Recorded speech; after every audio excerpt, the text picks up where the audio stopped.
वरला दावलं बंद होतं का? दोन रिॲक्शन हात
अखेर केजवासियांचं सांस्कृतिक क्षेत्रातलं जे स्वप्न होतं ते आता पूर्ण होत आहे। या ठिकाणी लोकनेते गोपीनाथराव मुंडे भव्य नाट्यगृह या ठिकाणी निर्माण होऊ लागलेले आपण पाहू शकताय।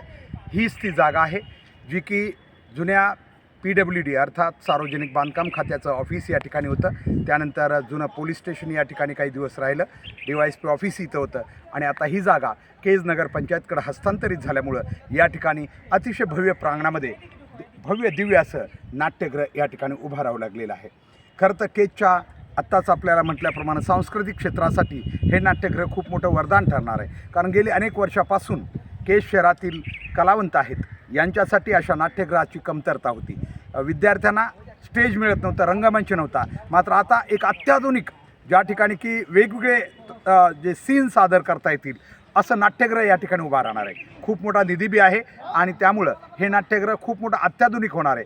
अंबेजोगाईपेक्षाही अत्याधुनिक असं हे नाट्यगृह असणार आहे। त्यामुळं या भागातील केज तालुका आणि परिसरातील कलाकारांसाठी हे खूपच महत्त्वाचं आणि फायद्याचं असणार आहे।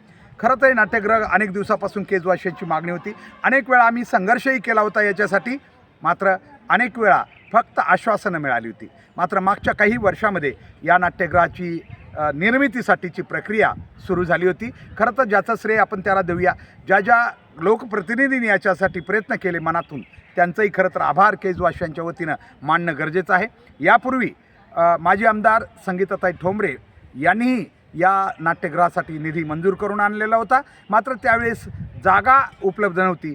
त्यांनी जागेसाठीही प्रयत्न केले, परंतु जागा त्यावेळेस केज नगरपंचायतकडे हस्तांतरित झालेली नसावी, त्यामुळे तो निधी परत गेला होता। मात्र त्याच्यानंतर विद्यमान आमदार नमिताताई मुंद्रा यांनी याच्यासाठी पाठपुरावा केला आणि आता एक चांगला निधी, माझ्या माहितीप्रमाणे 7.5 कोटीचा निधी आहे आणि वाढीव निधीसुद्धा मागितला असल्याचंही कळतं आहे। म्हणजेच हा एक मोठा निधी आहे जे की अत्याधुनिक एक नाट्यगृह उभा करण्यासाठी पुरेसा आहे। खूप मोठा परिसर आहे हा आणि विशेष म्हणजे याचा प्लॅनही खूप चांगला काढलेला आहे आणि त्यामुळे हे नाट्यगृह निश्चित दिव्य भव्य असं नाट्यगृह केजच्या भविष्यामध्ये असणार आहे। जिथं आम्ही उभा आहे तिथं आता हे नाट्यगृह उभा करत असल्यामुळं भविष्यातील मुलांसाठी खूप मोठा फायदा आहे। सगळ्यात महत्त्वाचं या ठिकाणी आपण सांगूया की केजवासियांनी हे नाट्यगृह उभारत असताना निश्चित याच्यावर देखभाल केली पाहिजे। लोकप्रतिनिधी असतील किंवा इथले नागरिक असतील, सर्वांनी या ठिकाणी येऊन या नाट्यगृहाची अधूनमधून पाहणी केली पाहिजे।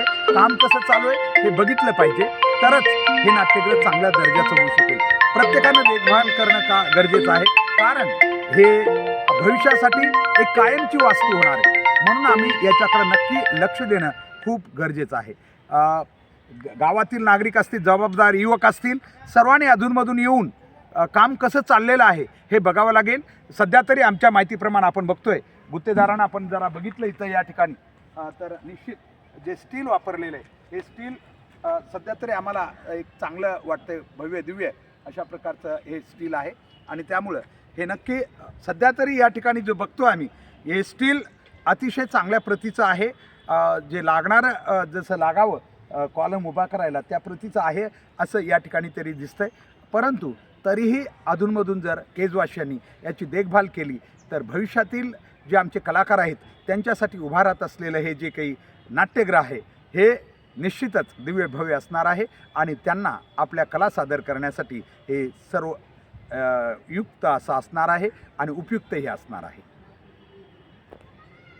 आपण बघू शकतो आपल्याला म्हटल्याप्रमाणे हे अतिशय जो स्टील वापरलेला आहे या ठिकाणी ते बऱ्यापैकी आहे, म्हणजे जे आपल्याला अपेक्षित असतं, आपण म्हणतो की ज्या प्रकारचं वापरायला पाहिजे त्या प्रकारचं स्टील वापरल्याचं या ठिकाणी दिसतं आहे. कॉलम ही बऱ्या प्रमाणात मोठ्या प्रमाणात या ठिकाणी घेतलेले आहेत. म्हणजे जी काही याची पायाभरणी आहे, आपण थोडक्यात म्हणतो आहे, ही पायाभरणी निश्चितच एक उत्कृष्ट दर्जाची होते असं सध्या तरी दिसतं आहे. मात्र तरीही आम्ही सर्वांनी वेळोवेळी या अतिशय कायमची केजच्या भविष्यासाठी बनणाऱ्या या वास्तूची देखभाल करणं सगळ्यांची गरज आहे. एक भव्य दिव्य असं नाट्यगृह या ठिकाणी उभा राहतं आहे, याचा निश्चितच आम्हा सर्व केजवासियांना आनंद आहे.